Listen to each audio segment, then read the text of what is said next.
नमस्तेभ्यः ॐ नमः सिद्धेभ्यः नमो हरिहन्ताणं नमो सिद्धाणं नमो आयरियाणं नमो वज्रायाणं नमो लोये सपैसा चलते फिरते तीर्थ में हरते सब संता हम तो बस इतना जानते आप सरीखे आप हम तो बस इतना जानते आप सरीखे आप।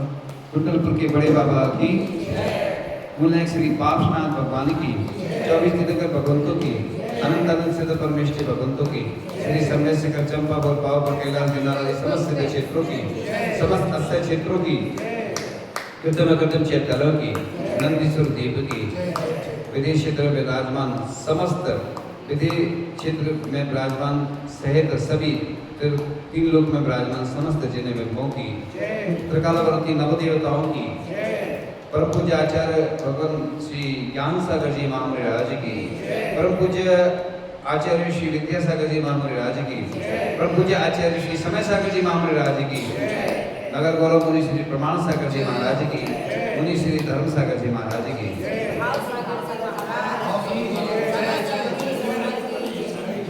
एक व्यक्ति जो कि साधु के पास जाता है, साधु से कहता है वो व्यक्ति कि कुछ मंत्र दे दो। साधु कहते हैं अभी नहीं है। साधु के पास वो जाता है तो साधु उसको वापस कर देते हैं, फिर दूसरे दिन फिर जाता है। आप लोग भी आते हैं ना, कई बार निवेदन करने आते हैं चतुर्मास के लिए या पंचकर्मा के लिए आते हैं। आचार्य जी के पास आते थे, आचार्य जी तुरंत नहीं देते थे किसी को आशीर्वाद। कई लोग जैसे अशोक पाटनी जी तो कई कितने बार 1008 बार गए होंगे नारे लेके, लेकिन आचार्य जी नहीं गए। देखो लोग कहते ना आचार्य जी जल्दी आ जाते हैं। कई बार एक बार बुलाने, कौन कहता है मुनिराज आते नहीं, चंदना की तरह तुम बुलाते नहीं। तो लोग हमसे पूछते हैं महाराज जी आपका चतुर्मास कहाँ होगा, बता दें क्या कहाँ होगा। है जहाँ आचार्य श्री परम पूज्य आचार्य श्री का आशीर्वाद जहाँ होगा वहाँ होगा। क्योंकि हम लोग आज्ञा में चलने वाले हैं, अपनी भावना भेजते हैं कि ये नगर हैं, यहाँ के लोग आए थे। पत्र में भी लिखते हैं हम लोग, इसलिए लिखा जाता है कि उनको भी मालूम है वो तो आए नहीं थे इस एरिया में, तो बताना पड़ता है। तो मैं तो ये चाहता हूँ जहाँ भी चतुर्मास हो बड़ी अच्छे से हों, सबकी साधना हो साधुओं की। क्योंकि चतुर्मास में इतने सारे जीवों की उत्पत्ति हो जाती है, इसलिए एक स्थान पर रह करके 105 दिन का चतुर्मास है और हम तो 108 दिन का मान रहे हैं। 3 दिन हम अपनी तरफ से जोड़ रहे हैं, 108 दिन का चतुर्मास, ठीक है ना। क्योंकि स्थापना जो होती है वो चतुर्दशी के दिन हो जाती है। 28 जुलाई को स्थापना होगी, दीपावली कितनी तारीख की हमें याद नहीं अभी। तो 105 दिन का चतुर्मास हो जाता है। कभी कभी अधिक मास हो जाते, बढ़ जाते, जैसे अभी जेठ मास इस बार वो है ना, जेठ अधिक मास। हाँ, तो अपन वो निवेदन करता है कि हमें कोई मंत्र दे दो। साधु कहते अभी नहीं है, तो फिर दूसरे दिन फिर जाता है, फिर मना कर देते हैं। अब वो व्यक्ति सोचता है कि कुछ ना कुछ इनके पास जरूर है, जब तो ये दे नहीं रहे मतलब। और वो भी सोचते हैं साधु कि ये बार बार आ रहा है तो इसको कुछ देना चाहिए। हम लोगों को भी दया तो आ जाती है ना, कोई व्यक्ति बार बार आएगा तो लगता है। अब लेकिन उसका कर्म का उदय है तो मैं क्या करूँ। देखो आपका भी पुण्य का उदय चाहिए और हमारा भी पुण्य का उदय होना चाहिए। तो हम जो भी शब्द बोलते हैं ना, तो हमारा भी कर्म का उदय जब रहेगा, पुण्य कर्म का उदय, तभी हम बोल पाएंगे। कई बार हमने देखा कोई शरीर की अनुकूलता नहीं रहती, कई बार कोई विघ्न बाधा आ जाती। अभी जब बिहार में थे तो यात्रा में निकल जाता था, ज़्यादा नहीं हो पाता था कुछ, जब एक स्थान पर रहते हैं। इसलिए ग्रीष्मकालीन वाचना क्यों की जाती है कि साधु गर्मी में कहाँ विहार करेंगे, स्थान भी नहीं मिलते हैं। शीतकाल में ठंड बहुत रहती है तो साधुओं को दिक्कत तो होती है। देखो साधु भी आपके बीच में से तो निकलते हैं, साधु कोई अलग से ऊपर से थोड़ी आते, कोई स्वर्ग से आते हैं।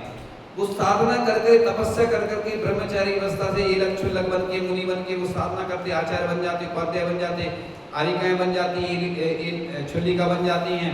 तो ये व्यवस्था अपने ऐसी रखी कि जैन धर्म सही में वास्तव में कठिन है। ये बात लिखा है कि शास्त्रों में कि तलवार की धार पे चलना है। लेकिन मैं एक चीज़ आपको बता रहा हूँ कि आप प्रतिदिन करो। जैसे ये महिलाएं क्या बोलते हैं, बच्चे हैं तो बच्चों को संडे के संडे पाठशाला के बच्चों को पूजन कराने के संस्कार दो, आहार देना के संस्कार दो। अब ये नहीं सोचो कि मेरे बच्चे बिगड़ जाएंगे, कई लोग क्या सोचते हैं कि धर्म के इतना ज़्यादा लगा दिया तो हमारे हाथ से बच्चा चला जाएगा। ये गलत धारणा है।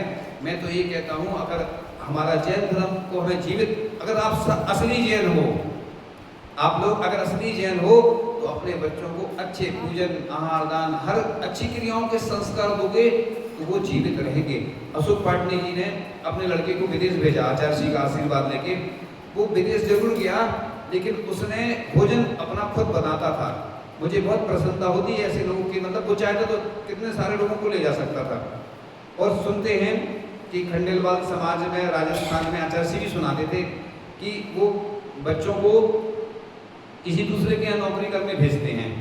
इससे क्या होता है कि उनको अपनी समझ में आ जाती है कि मेरी, और बच्चे क्या होता है खुद का व्यापार करते हैं तो उतना मालूम नहीं चलता, क्योंकि घर में रहेंगे ना तो लाड़ प्यार रहता ज़्यादा, और दूसरे के यहाँ करो तो समझ में आ जाता है। ये आपने देखा जो कलेक्टर बनते हैं ना, उनको पहले हर विभाग में भेजा जाता है पहले, कि जिससे तुम कलेक्टर बनोगे, पूरे जिले की जिम्मेवारी रहेगी, तो पहले तुम्हें अनुभव तो होना चाहिए। हम लोगों को भी लिखा है शास्त्रों में कि मुनि को 12 साल तक अपने गुरु के उसमें रहना चाहिए। अब ये फिर गुरु की है कि गुरु पहले भी दे सकते किसी को योग्य देख के। आज जैसे कोई डिग्रियां पहले भी हासिल कर लेते हैं कई बच्चे छोटी उम्र में। तो ये जो व्यवस्थाएं हैं इसलिए है कि कम से कम कहीं बाहर जाओ तो अनुभव होना चाहिए। तो बात चल रही थी उसके मंत्र, तीसरे दिन वो आया, उसने मंत्र दे दिया और कहा कि जब मंत्र सिद्ध करना तो बंदर को याद नहीं करना। अब वो सोचता है, सिद्ध करने बैठ जाता है। अब अपन चर्चा करते हैं। शुभम चक्रवर्ती का उदाहरण आता है। शुभम चक्रवर्ती का जो रसोईया था, खीर बना के लाता है वो, और खीर बना के लाता, बहुत अच्छी खीर थी, लेकिन उसको थोड़ी सी गर्म लगती, उसको गुस्सा आ जाता। एक चीज़ मैं बता रहा हूँ, बहुत अच्छा की बात है। राजा है, साधु है, अग्नि है, और भी लिखा है, लेकिन इनसे ना दूर रहो ना पास। साधु से ज़्यादा एकदम करीब नहीं जाना कभी भी, क्योंकि ज़्यादा करीब जाओगे ना तो उतनी विनय नहीं रह पाती। कई लोग हमने देखा है साधुओं से ज़्यादा जुड़ जाते हैं तो उनकी उतना विनय नहीं रहती। अति परिचित अवज्ञा, मतलब ज़्यादा परिचय होने से भी अवज्ञा होती है। तो दूर भी नहीं रहना एकदम से। अग्नि है, जैसे अग्नि के तुम करीब जाओगे जल जाओगे, और दूर रहोगे तो भोजन नहीं बना पाओगे। तो अग्नि, राजा, साधु और भी है ऐसे। कुछ चीज़ें हम छोड़ इसलिए देते, वो कुछ कारण रहते हैं। तो इसलिए लिखा है कि साधु के करीब भी नहीं एकदम जाओ।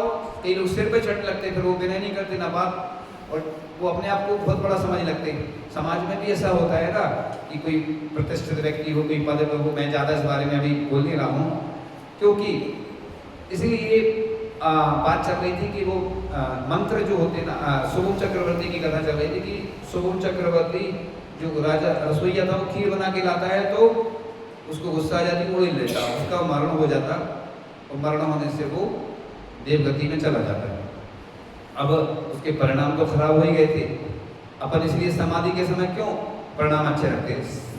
एक तो आदमी सुसाइड करता है, सुसाइड और इसमें दोनों में क्या अंतर है? संलेखना में सोसाइटी में आदमी के परिणाम संकल्य से तो खराब होते, गुस्से में करता है व्यक्ति, लेकिन संलेखना जो करता है उसमें मृत्यु महोत्सव का है, मतलब वो बुद्धिपूर्वक छोड़ता है। अपने जैन धर्म में यही है, मैं हमेशा बोलता हूँ, प्रतिदिन बोलता हूँ कि अपन को कोई घर से निकाले, बच्चे इससे पहले निकल जाना, मैं सबको बोलता हूँ। जैसे मैं दीक्षा ली इज्जत के साथ ली, बिनौली क्यों निकाली जाती, सब देख लें। ये चीज़ें की जाती है क्योंकि नैमी कुमार की भी देखो बारात निकल रही थी ना, बैराग हो गया उन्हें पशु देख करके, तो ये इसलिए निकाली जाती है बिनौली। ऐसे ही अपन 60 साल के हो जाओ, सरकार भी रिटायरमेंट करती थी, अपन के अब किसी काम के नहीं बचे। अब तो तुम सिर्फ इसलिए सरकार छोड़ देती है आपको कि आप धर्म करो अच्छे से। अब धर्म के काम तो धर्म में नहीं आते, कहीं बच्चों में लगे, कहीं इधर उधर के कामों में लगे रहते। देखो अपना कल्याण करना है इज्जत की साथ। आप कहीं आश्रम में रहोगे, किसी क्षेत्र में रहोगे, जरूरी थोड़ी है कि तुम प्रतिमा दो, 2 टाइम भोजन करो, जैसे घर में रह रहे उधर अच्छे क्षेत्र में बढ़िया पूजन अभिषेक करो, शांति से रहो, का आनंद लो। तो ऐसा कोई लोग क्या मानते हैं कि आश्रम में रह रहे हैं तो वो गलत है, ऐसा नहीं है। मैं कह रहा हूँ सभी को, बार बार भी बोलता हूँ इसीलिए। तो बात चल रही थी कि साधना की बात, शुभम चक्रवर्ती की कथा चल रही थी, क्योंकि तो शुभम चक्रवर्ती का जो रसोईया था वो जैसे ही पहुँचता है तो वो अपने ज्ञान के माध्यम से पता लगाता कि अरे मैं कैसे मेरा मरण हुआ। अपन लोग जो साधु जो अंतिम समय दीक्षा दी जाती है पहले आचार्य श्री देते थे, फिर बाद में बंद कर दिया आचार्य श्री ने। क्या होता है ना, इसलिए देते हैं दीक्षा अंतिम समय कि उसको याद आ जाता कि मैं मरण कैसे हुआ, मैं मुनि था तो मुझे अब गलत काम नहीं करना। ऊपर भी स्वर्गों में भी बहुत सारी ऐसी चीज़ें बनती रहे स्थितियाँ। तो देखो इसके संस्कार रहेंगे ना यहाँ के, वो ऊपर जाके भी ये ध्यान रखेगा कि नहीं मैं स्वर्ग में आ गया हूँ, लेकिन मुझे इधर इन भोगों में नहीं फंसना है। क्योंकि 6 महीना पहले बोलते माला मुरझा जाती है, तो क्या होता है उधर भी दुख होता है उन लोगों को, यानी उधर भी अपने से बड़े देवों को देख के दुख होता है। यहाँ भी देखो अपन पड़ोसी को देखते हैं, उसकी बिल्डिंग बहुत बड़ी है, उसकी कार है, उसके पास ये है, उसके पास अच्छा मोबाइल है, तो जलन होती है। घर में भी होती है कंपटीशन, हमसे छोटा भाई है उसके ऊपर ये है, हमारे पास है नहीं। देवरानी जेठानी में भी होती, सास बहू में होती। ये क्या होता है, ईगो जो रहता है ना, किसी का नाम ले लो। आप देखना किसी सभा में, प्रवचन आदि में या कोई कार्य में, अगर आप 99 लोगों का नाम ले लोगे, एक नाम छोड़ दोगे ना, लड़ाई झगड़ा हो जाता है। कई लोग बोलते नहीं महाराज जी या तो सम्मान करो, सम्मान वगैरह नहीं तो नहीं होना चाहिए। और मैं तो कहता हूँ आचार्य कुंद स्वामी कहते हैं कि ख्याति को क्या बोला, खाई। इसलिए मैं सबके लिए बोल रहा हूँ, किसी पद के लिए चाहे साधु हो, चाहे श्रावक, लिखा है कि ख्याति पूजा लाभ के लिए कोई काम नहीं करना, चाहे प्रवचन हो, चाहे कोई आयोजन हो, इस भावना से नहीं। हाँ, ये भावना रखो कि भैया हमारा पंचम काल के अंत तक जैन धर्म चलता रहे, जैन शासन चलता रहे और सभी जुड़ते रहें। इस भावना में कोई दिक्कत नहीं। देखो दोनों भावना में अंतर है। जैसे सुबह बोल रहा था ना मैं कि प्रतिदिन भावना करो कि अच्छी अच्छी प्रतिमाएं मैं विराजमान करूं। ऐसी कोई करता है कि भावना नहीं करता, लेकिन हमारे अंदर आता है एकदम से कि अपन सोने की प्रतिमा नहीं विराजमान करा सकते, रत्नों की नहीं, लेकिन भावना करो कि भगवान कब आपकी प्रतिमा में अच्छी विशाल, जैसे कैलाश पर्वत में सुनते हैं ना, बड़ी बड़ी 500 सवा 500 धनुष की प्रतिमाएं मिलती हैं, ऐसी भावना करो कि कब दर्शन हो जाए हमें। तो ऐसी भावना करोगे पुण्य बढ़ेगा। मैं एक बहुत अच्छा तरीका बता रहा हूँ, आप कितने भी गरीब हो, कितने भी दुखी हो, कितने भी परेशान हो, ये भावनाएं प्रतिदिन किया करो। हे भगवान आपकी अच्छी स्वर्णमयी प्रतिमाएं विराजमान करूँ। द्रव्य भी है ना, आप पूजन कर रहे हो तो यही सोचो, हे भगवान मैं स्वर्ण की तरफ चढ़ाऊँ आपको रत्नों की तरफ। और कलश में जल भी भरते, कंजूस लोग थोड़ा थोड़ा सा ऐसी सूखी तरफ रख लेते हैं। तो आप पूजन की थाली ऐसी बनाओ कि लोग देखें, तारीफ करें। मैं पहले, अब तो बहुत सारा ऐसा चांदी के बर्तन दिखने लगे, सोने के बर्तन भी दिखने लगे। मैंने पहली बार पाटनी जी के यहाँ गए, जब वहाँ कहाँ गए वो डिटेल नहीं बता रहा हूँ क्योंकि आजकल सब जगह सुनते हैं। हाँ, तो 50 स्वर्ण दीपक देखे थे। मैंने कहाँ देखे थे, मैं सुनो ज़्यादा चर्चा इसलिए नहीं करता कि वो समझ जाओ। 50 मैंने पहली बार स्वर्ण दीपक देखे। और कुंडलपुर में भी हाँ होता था वो पाक प्रक्षालन। वो ज़्यादा डिटेल हम नहीं बताते क्योंकि लोगों को ये लगता है कि मैं तो ये बता रहा हूँ कि अगर अपने पास धन है तो उसका अच्छा सदुपयोग करो, धन नहीं है तो मन से तो करो। अपने यहाँ क्या लिखा, कृत कार्यत अनुमोदना। आप देखो कोई हिंसा कर रहा है, अपन ने उसका समर्थन कर दिया। आचार्य जी बोलते कोई बच्चे आए कि हमें पढ़ने जा रहे हैं, आशीर्वाद तो नहीं देना, क्योंकि वो कुछ करेंगे गलत तो अपन को दोष लगेगा। सोचो, मतलब अपन कृत कार्य अनुमोदना, यानी आप अच्छे कार्यों की बोलते अनुमोदना अनुमोदना अनुमोदना बारंबार। तो मतलब कोई आहार दान कर रहा है, कोई पूजन अभिषेक कर रहा है, कोई स्वधर्मेंद्र बना है, कोई अच्छे पद पर पहुंच गया तो उसकी प्रशंसा करो, इससे भी आपका पुण्य बढ़ेगा। ऐसे ही ये भावना करो कि भगवान, जैसे हमने अभी अक्षय तृतीया में बोला था कि अपन आहार दान दो, प्रदान करो।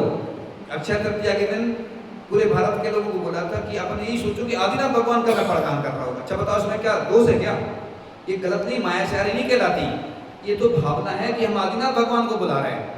इसलिए मैंने भजन की पंक्तियां सुनाई थी, कौन कहता है मुनिराज आते नहीं, चंदना की तरह तुम बुलाते नहीं। कौन कहता है कि आदिनाथ भगवान नहीं आते? आएंगे, हृदय से बुलाओ। अपन जो स्थापना करते हैं ना, वो क्यों करते हैं? स्थापना इसलिए करते हैं कि वो होने में भगवान को अपन आसन देते हैं। हे भगवान मेरे हृदय रूपी कमलासन पर विराजमान हुई। तो भगवान को हृदय में तो बिठाओगे नहीं तुम, तो ये ठोना पे पुष्प के माध्यम से हे भगवान आप अभी इस पर विराजमान हो जाइए, फिर हम विसर्जन करेंगे। बिन जाने व जान के रही टूट जो कोई, तुम प्रसाद थे परम गुरु सो सब पूर्ण हो। हे भगवान मेरे द्वारा जो गलती है मुझे क्षमा करना। तो भगवान तो आएंगे नहीं, लेकिन जैसे चंदना ने मुनिराज को बुलाया था, भगवान को बुलाया था, ऐसे ही भावना से अपना जैन दर्शन, इसलिए भाव प्रदान कहा गया है। द्रव्य प्रदान तो क्या है?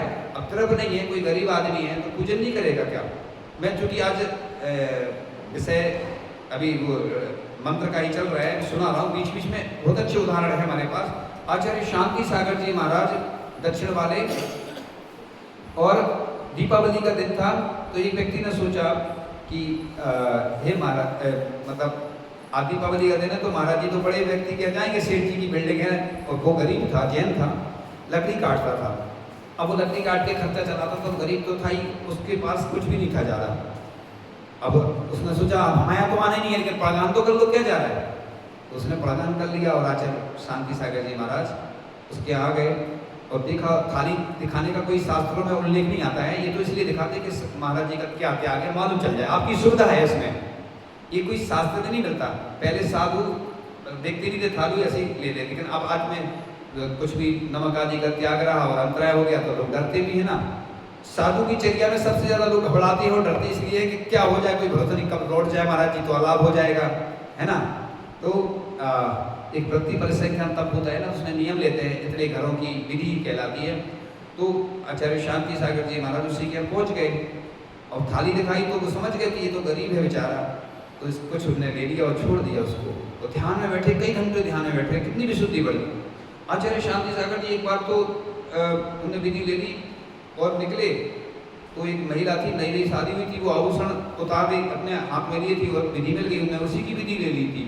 एक बार तो वो बैल है ना, बैल, उसके सींग में गुड़ लगा ऐसी, तो ये विधि इसलिए ली जाती है अपनी परीक्षा के लिए कि जिससे राग द्वेष नहीं हो कि महाराज जी ने बोल क्या चले गए। साधुओं को ऐसा कहीं लिखा कि तुम एक ही मतलब 365 दिन भी एक जगह आहार कर सकते, लेकिन इसलिए नहीं करते कि विशुद्धि भी बढ़ती है लोगों की और राग भी नहीं होता, एक ही जगह करने से लोगों में हमने देखा वो आ जाता है, इसलिए सबको लाभ मिले और सब घर में चरण पड़े, इसलिए साधु एक ही निमित्त से तो घर में जाते हैं तो घर शमशान से अच्छा घर बन जाता है। और इसलिए वो शांति सागर जी महाराज की बता रहे थे हम। तो एक बार तो वो पंडित जी थे जगन्नाथ लाल जी, और घड़ी में चाबी भर रहे थे, पहले जो घड़ी चलती थी, तो वो आए आचार्य शांति सागर जी और रुक गए, और उन्हें फिर परिक्रमा लगाई दूर से, शुद्धि के वस्त्र वैसे नहीं पहने होंगे जैसे हम लोग पूजन वगैरह के नहीं पहन रहे थे, उस टाइप से पहने होंगे, फिर बाद में वस्त्र बदल के फिर 16 का तो बनते ही था। इसलिए मैं कहता हूँ हर नगर में प्रतिमाधारी जरूर होना चाहिए। प्रतिमाधारी होने से ये फायदा होता है कि साधु अचानक आ गए तो ये दुनिया की व्यवस्था नहीं करनी पड़ती, लोग हड़लाते हैं, डरते हैं। तो प्रतिमा का अभ्यास तो करो, एक प्रतिमा लो, दर्शन प्रतिमा, फिर धीरे धीरे अभ्यास करो।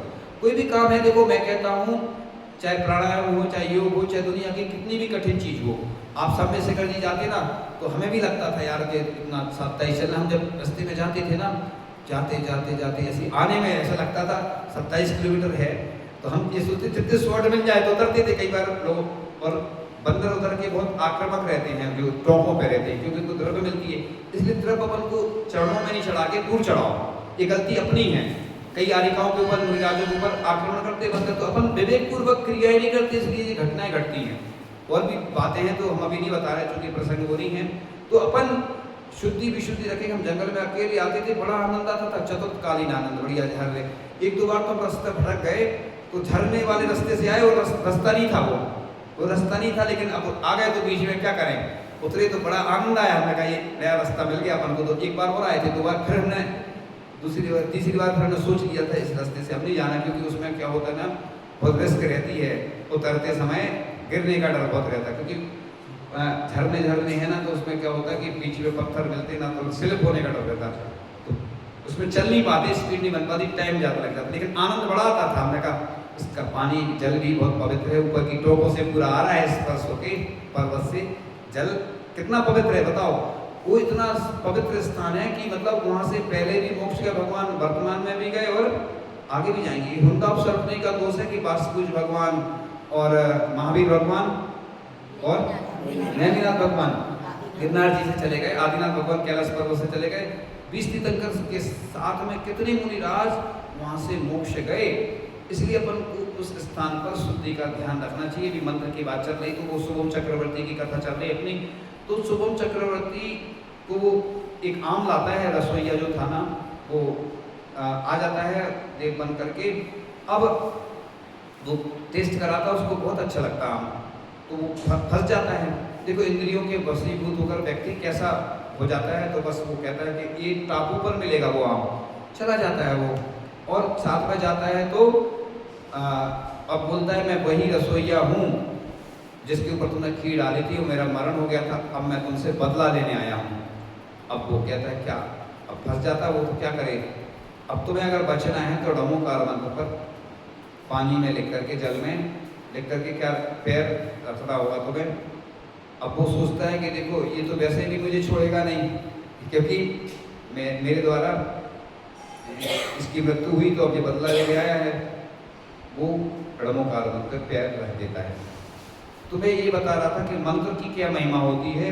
तो मंत्र बड़े पावरफुल होते हैं, क्योंकि आप देखते होंगे पंचकर्णा होते ना, तो आप लोग को अंदर नहीं जाने दिया जाता। हमने तो बहुत सारे पंचकर्णा करवाए 25 आचार्य जी के साथ भी अलग से, तो पंचकर्णा में इसलिए अंदर नहीं जाने देते क्योंकि शुद्धि विशुद्धि रहती। जब मंत्र फेरते हम लोग तो उधर उस एरिया में के शुद्धि वाला ध्यान रखना, विशुद्धि का।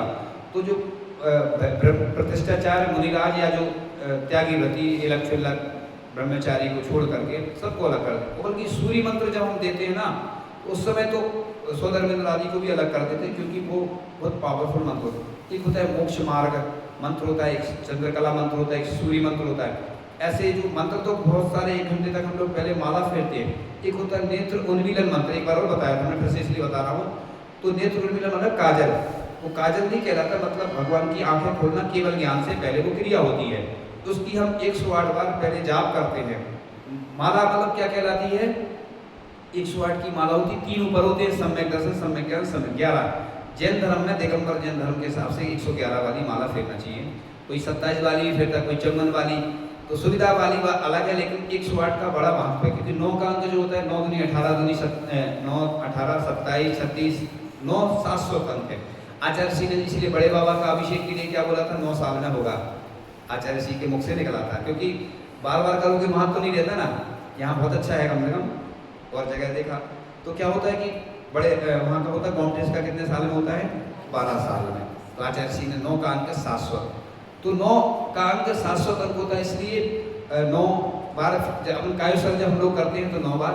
और श्वासोच्छ्वास का अलग लिखा है, मुझे अभी संख्या याद नहीं, लेकिन श्वासोच्छ्वास हम लोग को लिखा है, या तो उससे करो नहीं तो 9 बार और 36 बार 18 बार 54 बार 108 बार। तो माला मतलब 1.25 लाख। मैं आचार्य श्री के पास गौरीवन में गया जब पहली बार व्रत लेने के लिए, तो आचार्य श्री से हमने सोचा कि बता दिया व्रत, अभी नहीं बाद में देंगे व्रत, को ऐसे जल्दी देते नहीं थे। तो महावीर जयंती का समय था, शायद 2000 या 2001 की बात होगी। 2001 में तो व्रत हुआ था हमारा चातुर्मास में, तो वो 2001 की होगी महावीर जयंती, है ना। गर्मी के बाद वो आती ना, मार्च अप्रैल में महावीर जयंती आती। तो आचार्य श्री से हमने नियम लिया कि आचार्य श्री 1.25 लाख माला। अब हम इतने, जब उस समय हम ज़्यादा जानते नहीं थे, नए नए थे ना, तो जानते नहीं क्या कहना था ज़्यादा। आचार्य श्री बोलते जाप माला नहीं होती, वो जाप होती है। यानी 1.25 लाख जाप में 1158 माला हो जाती है। यानी अपन 4 माला प्रतिदिन अगर कोई फेरता है ना नमोकार मंत्र की। मैं एक बात बता रहा हूँ, नमोकार मंत्र इतना पावरफुल मंत्र है कि कई जैन जो नहीं थे उनने भी पढ़ा। अभी कई लोगों ने बताया कि महाराज जी कई लोग इलाज करते हैं नमोकार मंत्र से, वो बताते नहीं है, लेकिन क्योंकि आप सोचो 2000 वर्ष प्राचीन जो अपने सठखंडागम ग्रंथ हैं, स्वतंत्र के पूरे देश में पूजन होगी उनकी, वो ग्रंथ सिद्धांत ग्रंथ के बाद उसमें मंगलाचरण में नमोकार मंत्र लिया है। इसलिए महाराज जी ने जो बताया था, नमो आयरियाणम भी बोलते हो, नमो ई भी बोलते हो या तो चरण, लेकिन अपन ई लिखेंगे तो चरण से युगा वो दिगंबर जैन धर्म के हिसाब से मैं बता रहा हूँ, इसलिए नमो बोलना चाहिए, है ना। पूरे देश के लोगों को मैं एक बात बताना चाह रहा हूँ कि नमोकार मंत्र बोलना, नमोकार नहीं, है ना, नवकार भी नहीं, अपने णा आता है, णा बहुत पावरफुल होता है। शायद मुझे संख्या तो याद नहीं है, बहुत पहले पढ़ा था कि 1552 बार लगभग, संख्या में अंतर हो सकता है। इतने णा का उच्चारण बार बार करने से, एक मैं बहुत अच्छी चीज बता रहा हूँ आपको, सुनो इधर, ओम ओम, एक मिनट, बहुत अच्छी चीज बता रहा हूँ। अभी एक व्यक्ति ने बताया था, मेरे पास हर विद्या के विशेषज्ञ आते हैं, तो एक खेचरी मुद्रा होती है, मतलब तालू को ऊपर लगाना, उसमें लिखा है कि ये लगाने से अमृत झरता है। आचार्य श्री ने भी कई बार बताया कि जिस दिन उपवास करते हैं ना, उस दिन अमृत झरता है अपने यहाँ शरीर से, उपवास, क्योंकि शरीर को रेस्ट मिलता है। आप देखो पूरे भारत में नहीं, पूरे विश्व में संडे को छुट्टी रहती है, कोई व्यवसाय की भी, स्कूलों की भी, सब अपने शरीर को छुट्टी नहीं देते, है ना। तो कम से कम ऐसा लिखा है कि अभी मैं उपवास का नहीं बता रहा हूँ, मैं सिर्फ छोटी छोटी बात इसलिए बता रहा हूँ कि आगे मैं इसके बारे में एक दिन अच्छे से बताऊंगा। मैं ब्रह्मचर्य के बारे में बताऊंगा, उपवास के बारे में एक दिन बताऊंगा, क्योंकि एक एक टॉपिक पे बात करें तो ज़्यादा अच्छा रहता है। अभी सिर्फ उसके बारे में बता रहा हूँ कि आचार्य जी बोलते अमृत झरता है। एक बार मेरा अंतराय हो गया, राम टेक की बात थी, और अंतराय हो गया तो मैं भगवान की स्तुति कर रहा था, तो ऐसा लगा जैसे कुछ अपने आप आ गया, एनर्जी आ जाती। एक बार मैं कुंडलपुर में था और गर्मी में अंतराय हो गया, तो ऐसे मतलब मैं अंतराय में सामयिक कर रहा था, तो मन तो लगता नहीं है, नरकों का ध्यान किया तो सामयिक भी अच्छे से हो गई। तो ऐसा होता है कि एक बार कुंडलपुर में बीमार हो गया, कुछ लू जैसी लग गई या बुखार आ गया, क्लियर नहीं था। तो मैं लेटा हुआ सोच रहा था कि देखो कोई अपना, पहले तो खूब सारे साधु थे, पूज्य सागर जी वगैरह और भी महाराज लोग बैठे थे, ब्रह्मचारी। फिर आचार्य जी का प्रवचन शुरू होने वाला था, सब लोग चले गए, गर्मी का समय था, ग्रीष्मकालीन। तो बस लेटे लेटे सोच रहे देखो कोई अपना नहीं है, कोई अपना होता तो अपने पास होता। आप देखते होंगे साधु के पास या तो खूब भीड़ रहती है या फिर कभी कोई नहीं रहता। बिहार में देख लो आप, अलग से भी तो साधु संत, हम मंदिर में जहाँ रहते हैं ना तो हम बोलते हैं अरहंत रहते हैं, संत रहते हैं, ग्रंथ रहते हैं, लेकिन कोई श्रावक नहीं रहता। साधु संत अकेले रहते संत निवास में, क्योंकि नाम ही है संत निवास। वैसे मंदिर को क्या जिन गृह बोलती है ना, गृह माने घर होता है, जिन माने भगवान का घर। तो बात कर रहे थे, बहुत सारी बातें हो जाएंगी, अभी थोड़ा सा वो शुभम चक्रवर्ती की कथा तो चल ही रही है, वो वाली भी चल रही थी ना, दो कथा एक साथ चल रही है। तो बात चल रही थी मंत्रों की महिमा की। तो अपन को मंत्र जो है ना, कभी भी है ना रिंगटोन में नहीं डालना मोबाइल की, एक और ब्रासलेट में भी नहीं पहनना। कोई साधु देते को जाने, मैं अपनी तरफ से बता रहा हूँ। देखो मंत्र अपवित्र पवित्र हुआ लिखा है, मतलब मंत्र चाहे पवित्र हो चाहे अपवित्र, मतलब अपन अपवित्र अवस्था में भी नमोकार मंत्र का स्मरण कर सकते, भोजन करते समय नमोकार मंत्र का स्मरण कर सकते। स्मरण जानते, भगवान का स्मरण नहीं कर सकते क्या आप? स्मरण अलग है और पढ़ना अलग है। अशुद्धि में भी नमोकार मंत्र मन में पढ़ो आप, उच्चारण नहीं करना मुख से, मतलब मुख से नहीं करना, स्मरण। स्मृत का मतलब स्मरण, तो स्मरण तो चाहे आहार में, भोजन में, अशुद्धि में कर सकते, स्मृत लिखा। तो अपवित्र हो चाहे पवित्र हो, तो नमोकार मंत्र। देखो साधु भी जंगल जाते हैं, जब आते हैं ना शुद्धि करके तो 9 बार नमोकार पढ़ते, आहार शुरू करते तो नमोकार 9 बार पढ़ते, और जब आहार कर लेते, आहार में नहीं पढ़ते हैं, लेकिन स्मृत लिखा है, स्मरण तो कभी भी कर सकते। तो इस मंत्र की अभिनय करने से देखो, वो अभी बता रहे हैं कि क्या हुआ था उसका। वो आप कोई भी मंत्र है उसके अच्छे से हम पंचकर्णक का बता रहे थे कि पंचकर्णक में इतने सारे मंत्रों के हम लोग 1-1.25 घंटे लग जाते हैं हम लोग को माला फेरने में। उस दिन स्वयंभू स्त्रोत और सहस्रनाम आदि के पाठ भी होते हैं, जाप भी होती है, और फिर क्रियाएं की जाती है। क्यों की जाती है? क्योंकि जो भगवान बनाना है ना, तो भगवान ऐसे ही थोड़ी बन जाएंगे। अभी तक तो वो गृहस्थ अवस्था में थे, तब कल्याणक के बाद आधे दिन के बाद दीक्षा हो जाती है तो मुनि बन गए, अब पूज्य बन गए वो। अब हम उनको नमोस्तु करेंगे, हमारे मतलब शामिल हो गए ना अपने जैन धर्म के, मुनि बन गए ना, तो मुनि राज को नमोस्तु की जाती है। आप देखो हमारे पास कोई आता है, हम बोलते हैं हम तो देखो मुनि हैं तो उनको नमोस्तु करेंगे, बराबरी हो चाहे बड़े हो, है ना। और जो छोटे आरिकाएं हैं, इलेक्चर, उनको आशीर्वाद देंगे गृहस्थों को। तो हमारे 2 ही शब्द है, या तो आशीर्वाद या नमोस्तु। भगवान को भी नमोस्तु करते हैं, नमोस्तु का मतलब नमस्कार। इसलिए कई जो जैन नहीं रहते ना, वो क्या नमस्तु बोलते, नमस्तु मतलब वो समझ नहीं पाते ना एकदम शब्द में, तो इसलिए नमस्कार अपन हिंदी में भी बोलते हैं। तो भी वही बात है, ये 3 लोक में जितनी प्रतिमाएं हैं, जितने जिन्हें में नवदेवता हैं, सबको नमस्कार हो। तो अपन मंत्र की बात कर रहे थे कि मंत्र जो होते बड़े पावरफुल होते, इसलिए नमोकार मंत्र की माला फेरना चाहिए। कितने लोग हैं जो नमोकार मंत्र की माला पहले से फेरते हैं? हाथ खड़े करें आप लोग, पहले से फेरते, उनकी बात पूछ रहे हैं आप, नीचे करें, नीचे। अब आज से नमोकार मंत्र की 4 माला कौन से लेकर 1 साल में पूरी हो जाती है, और अगर उतनी नहीं कर पाते हैं तो फिर और आगे बताएंगे। 4 माला का नियम कोई ले सकता है नमोकार मंत्र की? 4 की जगह 5 भी कर सकते, बहुत अच्छा। एक हाँ सुनो, छूट लेके, बीमारी की छूट है, बाहर जाने की छूट है, अशुद्धि की छूट है, और अन्य विशेष छूट है, ठीक है। आप तो ऐसा भी कर सकते हैं कि टाइम का कोई लिमिट नहीं रखो कि 1 साल में करेंगे हम तो 1.25 लाख जाप करेंगे, यानी 1158 माला, 1200 ले लो हम तो, फिर ज़्यादा कर लेना थोड़ी। कई बार मंत्र भी ज़्यादा पढ़ लिया करो, कैसे कभी छूट गया कोई बुरी याद तो 2-4-5 बार ज़्यादा कर लो, 9 बार कर लो, ज़्यादा क्या, ज़्यादा एक मंत्र छूट जाए तो एडजस्ट हो जाएगा। ऐसे ही 1200 माला अपन को करना है। साल भर में करो, टारगेट नहीं करो, बहुत अच्छा। आपने देखा होगा पंचकाला होते विधान होते उनमें 1.25 लाख जप आदि का नियम लिया जाता है, अनुष्ठान। क्यों कि आप संकल्प लोगे, संकल्प से होता है कायाकल्प। देखो मुनिराज के महाव्रत होते थे, इसलिए तो महत्व रहता है कि छोड़ेंगे नहीं। जैसे एक शहीद होता ना, जवान शहीद हो जाता लेकिन वो कहते ना देश के नाम शहीद हो जाता है। ऐसे ही आप लोग भी शुभम चक्रवर्ती की जो कथा चल रही थी कि उसने णमोकारमन पे पैर रखा तो क्या हुआ, णमोकारमन पे पैर रखने से उस मतलब नरक में वो गया। इसलिए अपन को मंत्रों की अभिनय नहीं करना।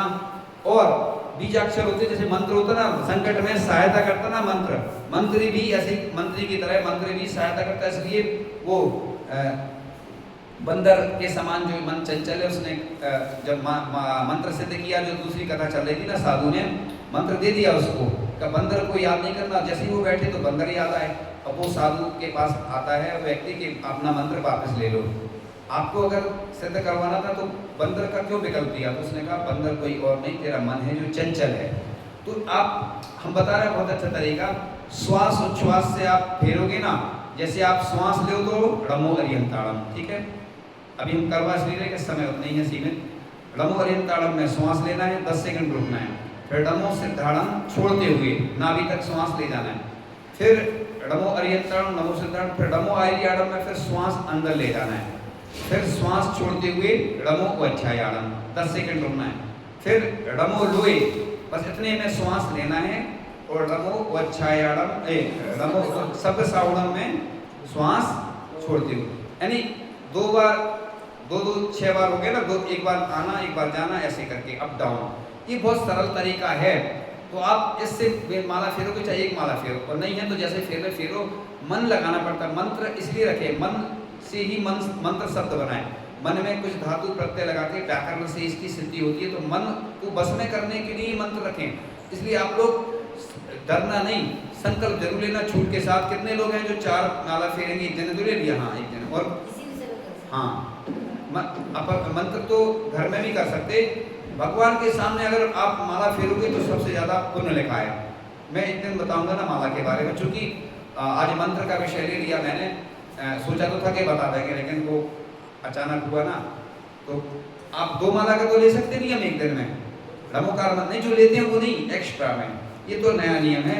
और गुरुवार के दिन शुरू करना, 18 तारीख को।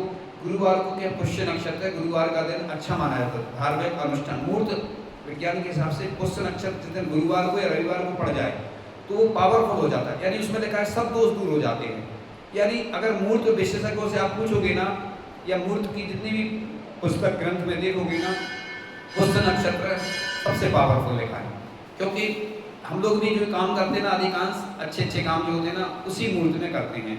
क्योंकि एक आता है अभिजीत मुहूर्त भी आता है, प्रतिदिन आता है वो, लेकिन राहु काल नहीं हो तो वो आता है 11:30 साढ़े 12 के बीच में। टाइम एक्यूरेट रहता है अलग अलग, सूर्योदय से सूर्यास्त। तो आप ये नहीं सोचना मुहूर्त ये कुछ काम के लिए होते। देखो हम लोगों को दीक्षा भी लेना हो, चाहे पंचकर्मा कराना हो, जब सब काम मुहूर्त से होते हैं। तो भारतीय संस्कृति और जैन संस्कृति में मुहूर्त का इसलिए महत्व है कि अच्छा काल सहयोगी बनता है अपना। जैसे आपका पड़ोसी अच्छा होता है, मित्र अच्छा होता है, रिश्तेदार अच्छे होंगे तो आपका जीवन अच्छा चलेगा। ऐसे ही एक काल है, ये सहयोगी है। अब उस काल में लोग बुरे भी काम करते हैं। ऐसा भी पढ़ रहे थे कि मान लो पुष्य नक्षत्र में कोई ने बुरा काम किया तो एक आता है द्विपुष्कर योग, एक आता है त्रिपुष्कर योग। मतलब उसमें काम अगर कुछ करोगे तो दूना होगा। मान लो कोई ने चोरी की तो वो दुगनी चोरी करेगा, कोई अच्छा काम करेगा तो अच्छे होंगे। तो त्रिपुष्कर योग माने तिगना होता है उसमें। ऐसे पुष्य नक्षत्र बहुत अच्छा है, 11 बजे तक लगभग है। उस दिन गुरु जी के चरण सबके घर में जाना चाहिए। लोग क्या सोचते हैं, आप परिग्रह नहीं बढ़ा रहे हैं, और उसको व्यवस्थित रखना, सबको आस्था के साथ ले जाओगे, वो रखोगे तो आपके जीवन भर साथ देगा। मैंने देखा जब गुरु आचार्य जी की समाधि होगी तो आचार्य जी नहीं है, लेकिन मैं चरण उनके हमेशा अपने पास में रखता हूँ। मैंने देखा है कि उससे मुझे बहुत फायदा होता है। मैं ज़्यादा तो नहीं बता सकता, लेकिन गुरु जी के चरण रखने से बहुत एनर्जी मिलती है। जैसे आप अपने पूर्वज की स्मृति में कुछ फोटो लगाते, नक्षत्र लगाते, ऐसे ही हमारे भगवान की तो प्रतिमा है। वो भगवान सिद्ध बन गए हैं, लेकिन हम उनकी प्रतिमा रख के आज भी अनंत परमेष्टि के रूप में मानते हैं। वो भले ही सिद्ध बन गए, लेकिन ऐसे ही गुरु जी आज नहीं है, लेकिन आस्था से देखें तो वो आस्था का प्रतीक चिन्ह होता है। पूरे देश भर में चरण को विराजमान हो रहे हैं, कर रहे हैं लोग। लेकिन क्या होता है ना, अपन पाप के कार्यों में तो सोचते नहीं है, बिल्कुल ऐसे कुछ भी खरीदना हो तो लोग पुण्य की बात आएगी तो अपन कई तरह के विकल्प आते हैं, इसलिए कोई भी विकल्प नहीं रखते हुए ये जो हमने मंत्र के बारे में बताया कि शुभम चक्रवर्ती नरक गया, किस कारण से गया, उसने मंत्र पे, णमोकार मंत्र पे पैर रखे। इसलिए मैं तो कहता हूँ कि किसी भी चीज में ऐसा नहीं लिखना चाहिए। आजकल तो लोग ओम लिखवा लेते हैं, तो अपन देखो कई ऐसे अशुद्धि वाले काम करते हैं गृहस्थ। साधु भी मैं बता रहा हूँ माला रखते हैं, कई पिछी में लगाते हैं ना, तो जब जाते हैं ना कहीं ऐसी जगह तो माला टांगे जाते हैं, कई बार तो भूल भी जाते हैं, ध्यान नहीं रहता, फिर बाद में मंगवाना पड़ती है, वो माला छोड़ा है उधर, है ना। तो ये साधु भी सोचो कितने पवित्र होते हैं। लेकिन पिछी भी देखो आप आहार के समय हम लोग साइड में क्यों रखते हैं, छूते नहीं है वो, क्योंकि ये मोर के पंखों से बनी होती है। और ये क्या है, मोर है ना, ज़्यादा हमें दर्द नहीं बता सकते, थोड़ा समझ गए ना, शुद्ध तो नहीं रहती क्योंकि सब जगह लगाते हैं ना हम लोग, इतना समझ गए। इसलिए आहार के समय इसको साइड में रखा जाता है और हम ही लोग उठाते हैं, हम ही लोग फिर देते हैं श्रावक, तो अपने हिसाब से दूर से दे देते हैं। इसको छूना नहीं, दूर से ही करते हैं। कमंडल भी देखो आप बाहर रख देते हैं। तो साधु इतने पवित्र होने के बावजूद भी पिछी को सामयिक के समय भी अन्य समय साइड में रख देते हैं। अब सोचिए आप कि जो मंत्र होते हैं ना, अगर ऐसा कुछ होता तो हम तो अपने साथ में रख लेते एक मंत्रों की पूरे, हमारे पास तो बहुत सारे मंत्र है, तो पूरी माला बनाए 108 मंत्रों की पहन लें। तो भैया जो करते हैं वो जाने। मैं इतने सालों में मैंने बहुत सारे अनुष्ठान कराए, देखा, अनुभव किया, टाइम छुट्टी हो गया। तो आप लोग णमोकार मंत्र मोबाइल रिंगटोन में नहीं डालें, रिंगटोन में कोई भजन कोई अन्य चीज़ें डाल सकते हैं, लेकिन मंत्र बहुत पावरफुल होते हैं कि अभिनय करोगे तो दूसरे, आपने शांति धारा में भी देखा होगा, मंत्रों के माध्यम से शांति धारा होती है, तो उसका जो गंधोदक होता है बड़ा पावरफुल हो जाता है। हमने गंधोदक के बारे में एक बार बताया था, और भी आगे जब समय मिलेगा। मैं विषय तो मेरे पास बहुत सारे रहते हैं, एक एक दिन एक एक टॉपिक पर आपको भी समय देना होगा और हमें भी समय का दान करना होगा। तो इन्हीं भावनाओं के साथ कि इन मंत्रों की महिमा निराली है। जिन्होंने माला फेरी है, दो माला का कुछ नियम लिया ना, एक का भी ले सकते हैं, तो एक अपने हिसाब से 1200 माला कर में, हाँ, तो अपने एक एक माला जब फेरते हैं वो नहीं, जो नए लोग हैं तो आप पुष्य नक्षत्र में जरूर शुरू कर देना, वो है ना, गहरी श्वास लेकर के शुरू करना है, हाँ, गहरी श्वास लेकर के शुरू करना। आप देखना णमोकार मंत्र बहुत चमत्कारी मंत्र है, इसके बारे में हम आगे बताएंगे। बहुत अच्छे अच्छे उदाहरण है कि किन लोगों की क्या क्या समस्या है। यानी हमने देखा है सही में लोग कहते हैं कि अपने जैन धर्म में कुछ नहीं है। मैं कहता हूँ देखो हमारे जैन धर्म में भरमार है, लोगों के पास समय नहीं है तो कहते कुछ नहीं है, रहस्य रहता ना, अंदर गुफाओं में कई प्रतिमाएं छुपी हैं, ऐसे ही कई चीज़ें अपने यहाँ हैं, लेकिन लोगों को मालूम नहीं है। अपन ये अपनी बुद्धि है, अल्प बुद्धि है कि अपन को मालूम नहीं है, अपन को ज्ञान नहीं है, और कोई बताने वाले नहीं है। मैं तो कहता हूँ मैं भी पहले भटकता था, पहले अन्य चीज़ों में अन्य जगह भटक जाता था, समझता नहीं था, लेकिन धीरे धीरे जब देखा तो रहस्य, मैं सही बता रहा हूँ, इतने बड़े बड़े ग्रंथ, इतनी पुस्तकें हैं कि अगर व्यक्ति पढ़े तो हम कहाँ से कहाँ पहुँच जाए हम बता नहीं सकते। लेकिन मैं रहस्यमयी विद्याएँ होती हैं, इनका अभ्यास करना होता है, इनके प्रति श्रद्धा आस्था होती है। इसलिए इन्हीं भावनाओं के साथ आगे फिर जब समय मिलेगा तो चर्चा करेंगे। अन्य विषयों में अच्छे अच्छे विषय हैं, आप लोग समय से आएंगे ना तो बहुत कुछ मिलेगा, क्योंकि आपको टाइम देना पड़ेगा, तभी आपको कुछ उपलब्धियां होंगी। आप सोचो कि हम कुछ दे नहीं और हमें घर बैठे मिल जाए या हम आए नहीं। प्रतिदिन एक एक विषय पर तो चर्चा करते हैं, कभी ध्वजा के बारे में, कभी तिलक के बारे में, कभी चरण स्पर्श के बारे में, यानी ये विषय पे इसलिए करते हैं कि जैसे मंत्र के बारे में चर्चा, एक टॉपिक अच्छे से हो जाए, व्यवस्थित हो जाए। तो आपको ये भी बताएंगे कि दान की महिमा बताएंगे कि दान करने से व्यक्ति कितना महान बनता है, भगवान बनता है, तीर्थंकर बनता है। आज देश में जितने भी लोगों को प्रसिद्धि मिली है दान के माध्यम से, कितने लोगों को प्रसिद्धि मिली है, उनकी कहानी सुनाएंगे, पहले भी सुनाइए, फिर से सुनाएंगे, शॉर्ट्स में सुनाएंगे। इन्हीं भावना के साथ परम पूज्य आचार्य गुरु श्री विद्यासागर जी महाराज की, परम पूज्य आचार्य श्री समय सागर जी महाराज की, तीन कमना पर निराजों की, जिनवाणी के ज्ञान ते सुछे लोकालो